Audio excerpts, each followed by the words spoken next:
avoir... Donc là, c'est la partie 3. Où je fais une troisième partie, j'avais encore une fois plus de place. Je sens peut-être faire une partie 4, mais je ne sais pas. Bon, du coup, une fois que tu auras regardé ces preuves-là, et je te propose de prendre un carnet et d'écrire dedans toutes les preuves. Et vraiment, comme ça, tu comprendras un peu mieux. Vraiment, tu vas rechercher, tu vas vraiment essayer d'en savoir plus, voilà.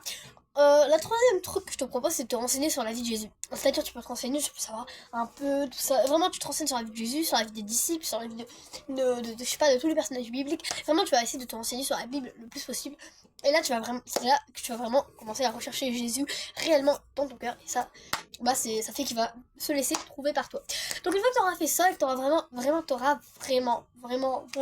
recherché le Seigneur de tout ton cœur, que ce soit dans les livres, dans les médias, peu importe, tu l'auras vraiment recherché, tu auras vraiment voulu savoir la fin de la parole, quoi, le fin mot de tes recherches, en fait, que tu auras vraiment compris qu'en fait, euh, tout simplement, c'est Jésus, le chemin de vérité. Tu vas tout simplement devoir faire la pratique. C'est-à-dire que toi, tu vas pas savoir et tu vas être un peu... Il faudra vraiment que toi aussi aies ton propre avis. Donc ce que je te propose, c'est de prier. Évidemment, entre-temps, si Dieu voit que tu le cherches, il va peut-être lui-même il va peut-être lui-même t'envoyer des signes et te dire c'est maintenant que tu dois prier ou te dire va te faire baptiser, ou quoi, vraiment il va te parler, il va te dire de faire quelque chose et que tu vas le faire et du coup ça sera vraiment ton propre témoignage à toi. Et dans ce cas, bravo, tu sauras maintenant, tu appartiendras au Seigneur. Maintenant, une fois que... Bon, maintenant, si tu n'as pas encore eu ça, ne t'inquiète pas, il faut juste que tu pries. Donc, vraiment, prie parce que cette vidéo n'est pas un hasard. Du tout, si tu es tombé dessus, ce n'est pas un hasard. Si tu t'es dit, il faut que je clique dessus, tu savais même pas pourquoi, c'est Dieu qui te parle. Donc, vraiment, ce que je te propose, c'est de continuer de regarder et donc de prier. Tu pries, tu parles à Dieu, tu lui dis...